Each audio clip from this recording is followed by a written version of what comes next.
The ancient Egyptians believed that their pharaoh was descended from the sun god.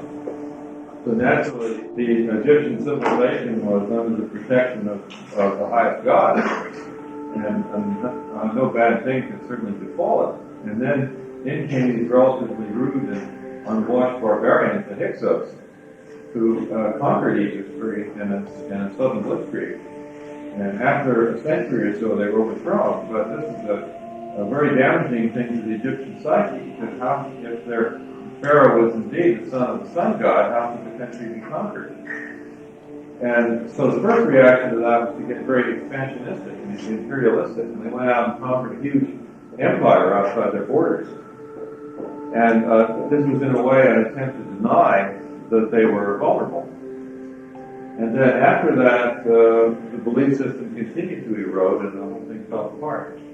And along with the failure of the belief in the gods went the failure to keep up the channels, and the whole agricultural system suffered. You find a similar thing among the Mayans. The Mayans had a priesthood that told them they had hotlines to the gods, and that every 20 years the world was going to be destroyed unless they put up the appropriate amount of money for religious ceremonies and offered the proper number of human sacrifices and so forth. They have this continual cycle of ritual and sacrifice, which is supposed to keep the world going over these 20-year periods.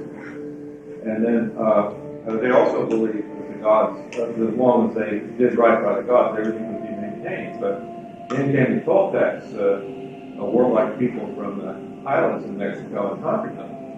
It was a situation similar to the Hyksos conquering the Egyptians. They overthrew the Toltecs, and then the Mayans became very imperialistic, and they went out and conquered a big empire.